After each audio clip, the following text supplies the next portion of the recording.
Hello दोस्तों, मैं देसराज सिंह गुर्जर आपका हार्दिक अभिनंदन करता हूं अपने YouTube channel science with Desraj Singh Gurjar पर।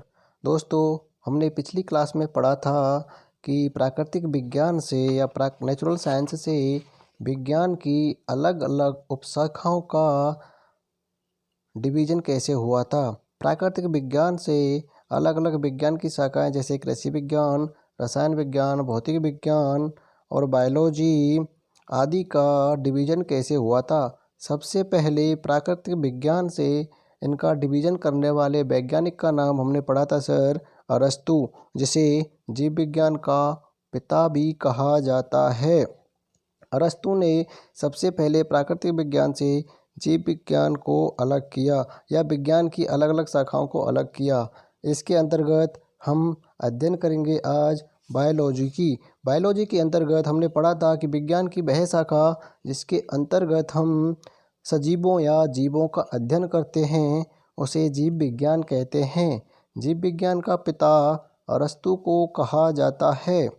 सबसे पहले जो जीव विज्ञान नाम दिया था या शब्द दिया था उस वैज्ञानिक का नाम था ट्रेविरेनस एवं लैमार्क, जो 1801 ईस्वी में विज्ञान का नाम दिया था, जिसे कहा गया था बायोलॉजी या जीव विज्ञान। सबसे पहले जो जीव विज्ञान नाम दिया था वो थे ट्रेविरेनस एवं लैमार्क ने 1801 ईस्वी में जीव विज्ञान का नाम दिया था।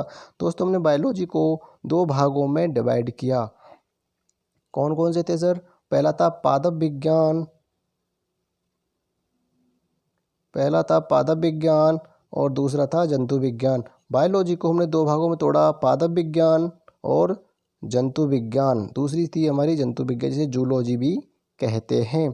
पादप विज्ञान के अंतर्गत हम उन सभी चीज़ों का अध्ययन करते हैं जो पादप श्रृंखला के अंतर्गत आते हैं। विज्ञान की वह शाखा जिसके अंतर्गत हम पादपों का अध्ययन करते हैं उसे पादप विज्ञान कहते हैं। दोस्तों, एक थियोफ्रेस्टस नामक वैज्ञानिक हुए जिन्होंने पादपों की अलग अलग 500 प्रजाति जैसे चीकू, आम, केला आदि को अलग अलग का अध्ययन किया और एक किताब लिखी। उन्होंने पाया कि ये अपना जीवन यापन कैसे करते हैं, ये अपनी पीढ़ी को कैसे बढ़ाते हैं या प्रकृति के अंतर्गत वो अपना जीवन यापन कैसे करते हैं, इसका अध्ययन उन्होंने किया। वो अब इस प्रकृति में जीवित कैसे रहते हैं और अपनी पीढ़ी को कैसे बढ़ाते हैं, इसका अध्ययन उन्होंने किया और उन्होंने एक किताब लिखी। उस किताब का नाम था हिस्टोरिया प्लांटेरियम। दोस्तों, थियोफ्रेस्टस ने एक बुक लिखी हिस्टोरिया प्लांटेरियम, जिसके अंतर्गत उसने 500 अलग अलग प्रजातियों का अध्ययन किया और उनके बारे में बताया कि अपनी जनसंख्या वृद्धि कैसे करती हैं और अपना एनवायरनमेंट के अंदर जीवन यापन कैसे करते हैं। हिस्टोरिया प्लांटेरियम बुक के अंतर्गत पूछा जाता है सर कि हिस्टोरिया प्लांटेरियम जो बुक है वो किस वैज्ञानिक ने लिखी थी और यह किताब किस श्रृंखला से संबंधित है। तो थियोफ्रेस्टस है, उसे ही पादप विज्ञान का पिता भी कहा जाता है। फादर ऑफ बॉटनी जो हैं वो हैं थियोफ्रेस्टस। फादर ऑफ बॉटनी कहा जाता है किसको? थियोफ्रेस्टस। सर, ये इंपॉर्टेंट क्वेश्चन है। ये पूछा जाता है कि पादप विज्ञान का पिता किसे कहा जाता है? थियोफ्रेस्टस। अब दोस्तों, हम बात करते हैं जंतु विज्ञान या जूलॉजी की। जंतु विज्ञान के अंतर्गत हम जीव जंतुओं का अध्ययन करते हैं या उन सभी सजीवों का अध्ययन करते हैं जो एक स्थान से दूसरे स्थान पर चल फिर घूम सकते हैं, उसे कहा जाता है सर जंतु विज्ञान। जंतु विज्ञान में भी सर अलग अलग प्रकार की 500 प्रजाति जैसे ऊंट, हाथी, घोड़ा, भेड़, बकरी, कुत्ता आदि के ऊपर अध्ययन किया और एक किताब लिखी। उस किताब का नाम था हिस्टोरिया एनिमेलिया। अलग अलग 500 प्रजातियों का अध्ययन किया और जो किताब लिखी थी उसका नाम था हिस्टोरिया एनिमेलिया। हिस्टोरिया एनिमेलिया के जो लेखक हैं उनका नाम है अरस्तु। यानी कि जंतु विज्ञान का जो पिता है या फादर ऑफ जूलॉजी है, उनका नाम क्या है सर? अरस्तु। क्योंकि अरस्तु ने ही जंतु विज्ञान के अंतर्गत अध्ययन किया और उनकी प्रकृति के बारे में बताया कि ये अपना जीवन यापन कैसे करते हैं, अपना प्रजनन कैसे करते हैं, रिप्रोडक्शन कैसे करते हैं और एनवायरनमेंट में कैसे जीवित रहते हैं। यानी कि फादर ऑफ जो जूलॉजी है वो हैं आपके कौन? अरस्तु। अरस्तु को ही जंतु विज्ञान का पिता कहा जाता है। अरस्तु ने जो बुक लिखी थी उसका नाम था सर हिस्टोरिया एनिमेलिया। सर ये पूछा जाता है, बहुत इंपॉर्टेंट क्वेश्चन है कि हिस्टोरिया एनिमेलिया जो पुस्तक है उसके लेखक कौन हैं? तो सर उसका आंसर रहेगा आपका अरस्तु। अरस्तु है वो ही आपके जंतु विज्ञान के पिता हैं। हमने बायोलॉजी को दो भागों में तोड़ा सर, पहला पादप विज्ञान, दूसरा आपका जंतु विज्ञान। सर दोनों ही इम्पोर्टेंट हैं, दोनों ही लेखक इम्पोर्टेंट हैं, दोनों ही पुस्तक इम्पोर्टेंट हैं question of point of exam के पॉइंट ऑफ व्यू से सर। यानी कि हमने सर पढ़ा कि बायोलॉजी को दो भागों में तोड़ा, पादप विज्ञान और जंतु विज्ञान। दोनों के अंदर हमने पढ़ा कि इसके अंदर पादपों का अध्ययन किया जाता है और जंतु विज्ञान के अंदर जीव जंतुओं का अध्ययन किया जाता है। 500 अलग अलग प्रजातियों का अध्ययन किया दोनों ही वैज्ञानिकों ने। पहले थे थियोप्रेस्टस, जिसे फादर ऑफ बॉटनी कहा जाता है, दूसरे थे आपके सर अरस्तु। सर अब बात करते हैं क्लासिफिकेशन या वर्गीकरण की। वर्गीकरण जो नाम दिया था सर सबसे पहले, यानी कि सबसे पहले जो नाम वर्गीकरण दिया था उस वैज्ञानिक का नाम था Karl Linnaeus. Karl Linnaeus, Karl Linnaeus को ही वर्गीकरण का पिता कहा जाता है।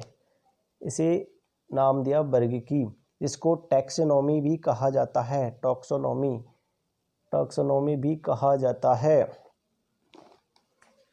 यानी कि सबसे पहले जब प्राकृतिक विज्ञान से अलग अलग शाखाओं का वर्गीकरण हुआ था, जो वर्गीकरण हुआ था, जो वर्गीकरण नाम दिया था, उस वैज्ञानिक का नाम था sir Karl Linnaeus. Karl Linnaeus ने ही सबसे पहले वर्गीकरण का सिद्धांत दिया था या वर्गीकरण नाम दिया था।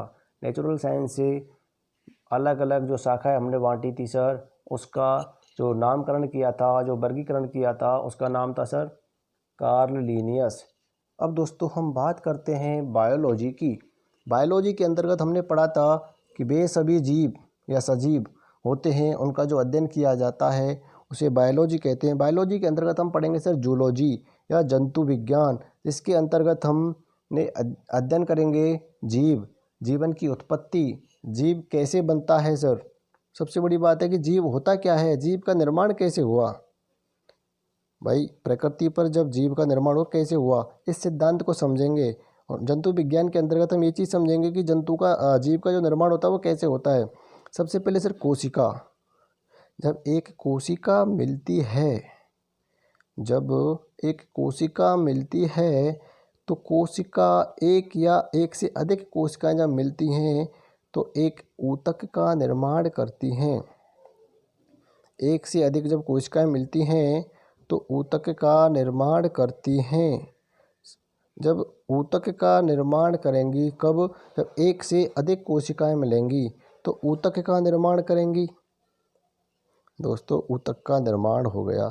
ऊतक के निर्माण के बाद में जैसे ही बहुत सारे ऊतक एक साथ एकत्रित होंगे या एक साथ इकट्ठा होंगे तो वो एक अंग का निर्माण करेंगे।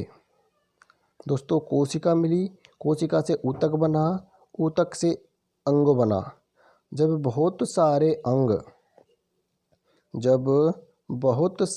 अंग मिलेंगे तो एक तंत्र का निर्माण होगा। जब बहुत सारे अंग मिलेंगे तो एक तंत्र का निर्माण होगा। और जब बहुत सारे तंत्र मिलेंगे, तंत्र मिलकर के एक शरीर का पूरा निर्माण करते हैं। यानी कि कोशिका से जब कोशिका मिलेंगी, एक से अधिक कोशिका मिलेंगी तो ऊतक का निर्माण होगा। और जब ऊतकें मिलेंगे बहुत सारे तो एक अंग का निर्माण होगा। और जब अंग एकत्रित रूप से मिलेगा तो एक शरीर का निर्माण होगा।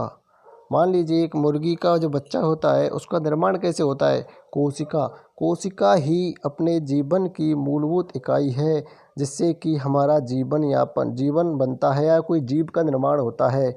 सबसे पहले कोशिका का निर्माण होगा, वो एकल होगी या बहुकोशिकीय होगी, ये डिपेंड करेगा सर। सबसे पहले एक कोशिका बनेगी, जब बहुत सारी कोशिकाएं मिलेंगी तो एक ऊतक का निर्माण होगा। जब बहुत सारे ऊतक मिलेंगे तो एक अंग का निर्माण होगा। अंग के निर्माण के बाद में जैसे अंग मिलेगा तंत्र बनेगा और तंत्र से